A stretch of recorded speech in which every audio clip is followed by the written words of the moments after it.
Arcanjo Miguel. Apenas Miguel é designado como um arcanjo pela Bíblia. Judas 9. O prefixo arcanjo refere-se a um chefe, anjo principal, ou um anjo poderoso. Como resultado, Miguel ascendeu à posição de anjo acima de todos os anjos e agora é considerado o primeiro príncipe do céu, de acordo com a hierarquia. Judas 1, 9. Ainda que Miguel, o arcanjo, quando contendia com o diabo e disputava a respeito do corpo de Moisés, não ousou pronunciar juízo de maldição contra ele, mas disse: "O Senhor te repreenda." Lembre-se, há apenas um anjo que detém o posto angelical de arcanjo no relato bíblico. Devido ao fato de que a palavra arcanjo significa principal, esse anjo é o mais visível de todos os anjos santos. O nome dado ao arcanjo é Miguel. Esse nome faz uma pergunta: quem é como Deus? Muitos pais, que deram o nome de Miguel a seus filhos, provavelmente não têm conhecimento do que o nome significa. Isso é lamentável. Seria maravilhoso se os pensamentos e sentimentos das pessoas fossem orientados a Deus toda vez que ouvissem o nome. Como veremos, homens que receberam visitações angelicais frequentemente expressaram o desejo de adorar a criação, em vez do Criador. Como resultado, é natural que o nome Miguel, o arcanjo, nos chame a voltar nosso olhar para o Deus Todo-Poderoso.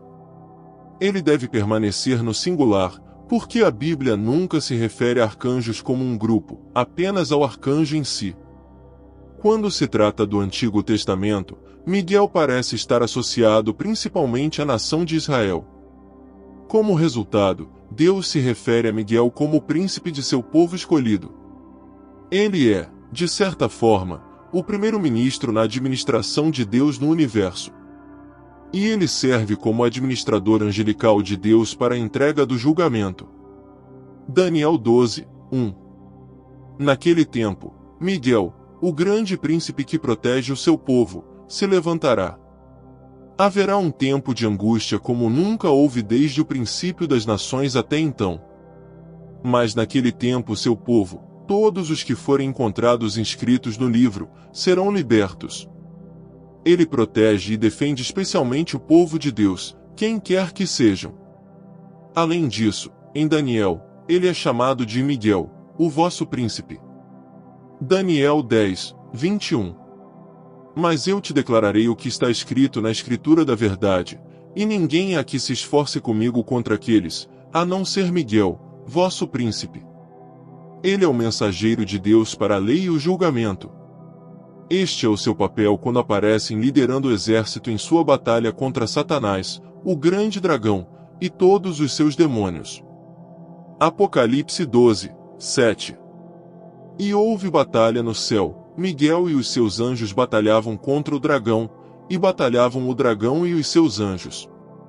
Durante a luta final da era, Miguel e seus anjos estarão envolvidos na gigantesca guerra do universo, que anunciará a derrota de Satanás e das forças das trevas.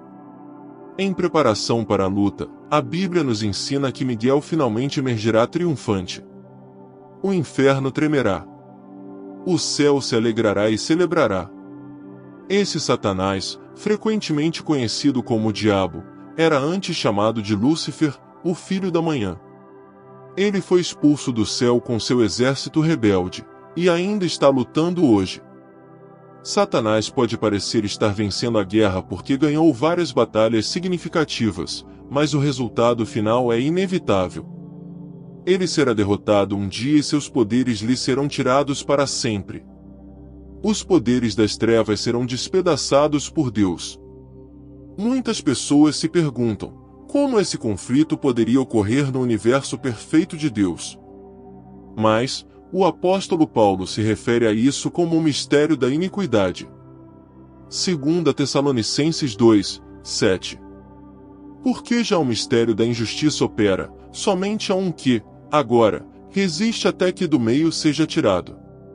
Embora não tenhamos recebido tanta informação quanto gostaríamos, sabemos uma coisa. Os anjos que caíram o fizeram porque haviam se rebelado contra Deus. Por que Deus não poupou a anjos quando pecaram, mas lançou-os no inferno e os entregou a abismos de trevas, reservando-os para juízo. 2 Pedro 2, 4. Talvez o trecho comparável em Judas 6 coloque a culpa mais diretamente nos ombros dos anjos. Os anjos, que não guardaram a sua posição original, mas abandonaram a sua própria morada. Assim, a desafio de Lúcifer a Deus e a subsequente queda de possivelmente 1/3 dos anjos que se juntaram a ele em sua maldade foi o maior desastre na história de toda a criação. Quando isso aconteceu? Entre o início da criação e a entrada de Satanás no jardim do Éden. A questão importante não é quando os anjos foram criados, mas quando eles caíram. É difícil acreditar que seu pecado tenha ocorrido antes de Deus colocar Adão e Eva no jardim. Por inferência, até este ponto, até mesmo a criação angelical era boa. Quanto tempo Adão e Eva estiveram no jardim antes que os anjos caíssem e Satanás tentasse o primeiro homem e mulher? Poderíamos nos perguntar. Mas certamente esta é uma pergunta que deve permanecer sem resposta. Conforme Deuteronômio 29, 29. As coisas encobertas são para o Senhor, nosso Deus, porém as reveladas são para nós e para nossos filhos, para sempre, para cumprirmos todas as palavras desta lei. Isso soa como uma crise mundial atual. Isaías 14, de 12 a 14 registra a origem do conflito. Como caíste desde o céu, ó Lúcifer, filho da manhã? Como foste cortado por terra, tu que debilitavas as nações? E tu dizias no teu coração, eu subirei ao céu, acima das estrelas de Deus exaltarei o meu trono e no monte da congregação me assentarei, nas extremidades do norte. Subirei acima das mais altas nuvens e serei semelhante ao Altíssimo. Antes de sua rebelião, Lúcifer, um anjo de luz, é descrito em termos cintilantes. Filho do homem, levanta uma lamentação sobre o rei de Tiro e diz-lhe, assim diz o Senhor Deus, tu eras o selo da medida, cheio de sabedoria e perfeito em formosura.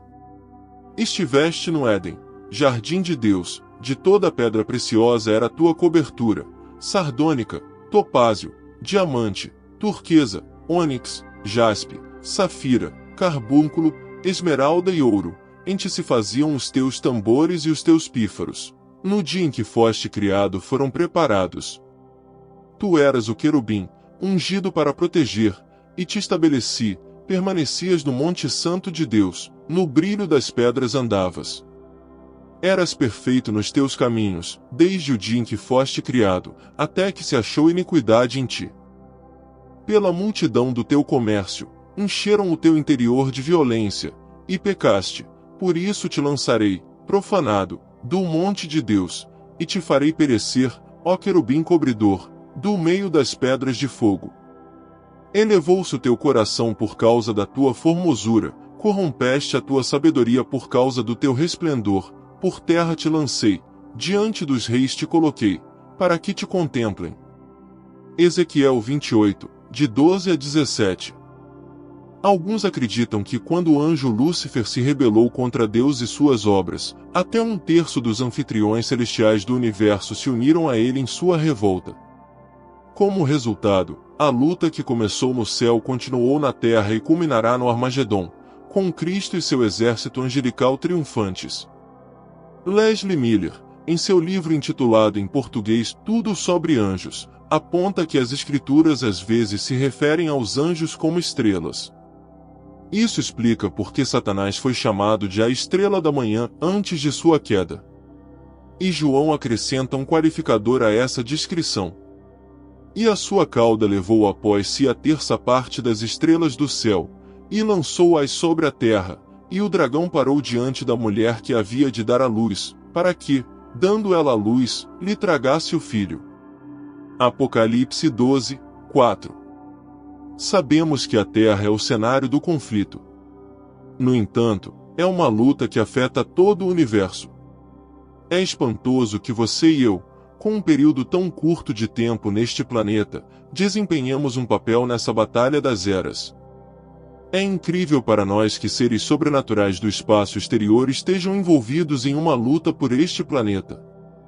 Tudo começou no Jardim do Éden, um lugar localizado em algum lugar entre os rios Tigre e Eufrates no Oriente Médio. A cabeça de Satanás está sendo golpeada e machucada à medida que o que está determinado por Deus em sua palavra se aproxima do tempo de se cumprir, que culmina no fim dos tempos.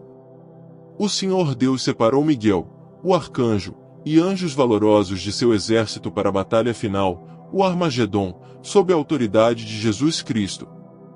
A ilustração final da Bíblia é do céu.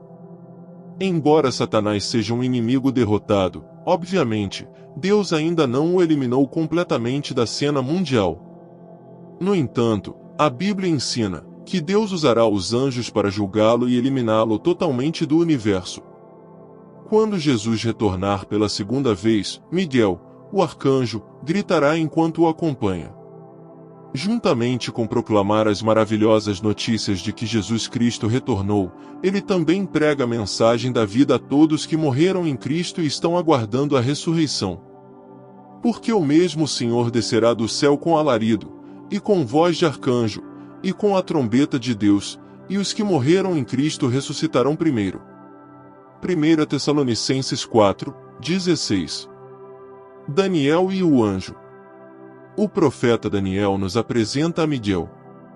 Parece que ele estava orando, e Deus enviou uma resposta pela mão de um mensageiro que foi impedido em sua jornada até que testemunhasse. Mas eis que Miguel, um dos primeiros príncipes, veio para ajudar-me. Daniel 10, 13. Assim, Miguel teve que lutar pela passagem livre da palavra de Deus. Pode ser apropriado dar a Miguel o título de general, pois cada vez que o vemos, é em conexão com algum tipo de luta espiritual. Em seu papel de combatente, Miguel tem uma responsabilidade particular para com Israel. Em Daniel 10, 21 e 12, 1, ele é dito ser o príncipe dessa nação, como lemos na história antiga e moderna. Daniel 10, 21. Mas eu te mostrarei o que está registrado na Escritura da verdade, e ninguém há que me ajude contra aqueles, senão Miguel, vosso príncipe. E naquele tempo se levantará Miguel, o grande príncipe, que se levanta a favor dos filhos do teu povo, e haverá um tempo de angústia, qual nunca houve, desde que houve nação até aquele tempo, mas naquele tempo, o teu povo será livrado, todo aquele que for achado escrito no livro. Poucas pessoas apreciam o quão importantes são as influências angelicais nos assuntos humanos.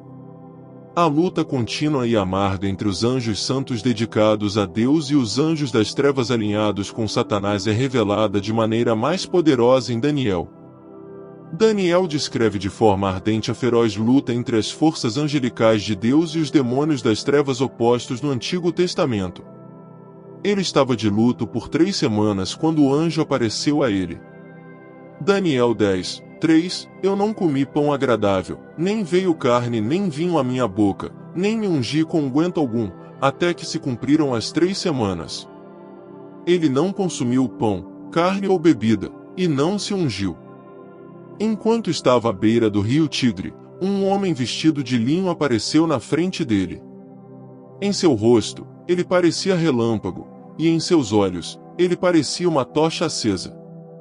Sua voz soava como o rugido de um grande grupo de pessoas. Daniel foi o único que testemunhou a visão. Os homens que estavam com ele, por outro lado, não o fizeram. Um enorme pressentimento desceu sobre eles e eles fugiram para a segurança. A força de Daniel desapareceu completamente quando ele ficou sozinho com o visitante celestial. Tal era o poder da influência desse indivíduo sobre ele. Mesmo que Daniel estivesse aprisionado por um sono profundo, foi despertado pela voz do anjo Gabriel. Quando sentiu uma mão em seu ombro, o anjo começou a narrar uma experiência que acabará de ter. O anjo saiu ao encontro de Daniel no momento em que ele começou a orar, mas foi interrompido em sua jornada por um príncipe demoníaco que o envolveu em combate, atrasando-o. Então, Miguel apareceu para ajudar o anjo subordinado, permitindo que ele retornasse ao seu dever para com Daniel sem impedimentos. O anjo tinha algo a dizer. Ele deveria mostrar a Daniel o que Deus previa que aconteceria ao mundo, especialmente a Israel nos últimos dias. Daniel então ficou fraco e incapaz de falar, e o anjo tocou seus lábios, restaurando sua força e capacidade de se comunicar. Após cumprir seu dever, o anjo informou a Daniel que estaria retornando para continuar lutando contra o príncipe demoníaco na batalha entre as forças do bem e do mal. Durante tudo isso, Daniel não estava experimentando alucinações ou sonhos. Daniel jamais poderia ter sido persuadido de outra forma, pois foi um encontro genuíno com uma pessoa real. Ele havia orado a Deus pelos filhos de Israel, e Deus o ouviu. Sua sessão de oração de 3 semanas, apoiada pelo jejum, teve um grande êxito. Naquele momento, ele recebeu a palavra do visitante celestial que fora enviado do céu para informar que sua petição fora atendida. Devido a essa experiência, fica evidente que os atrasos não são negações, e a vontade permissiva de Deus está envolvida em todos os aspectos da existência humana. Ele disse: Daniel, tu és muito amado, presta atenção às palavras que estou prestes a falar contigo, e levanta-te, pois agora fui enviado a ti. E quando ele disse isso para mim, eu me levantei tremendo.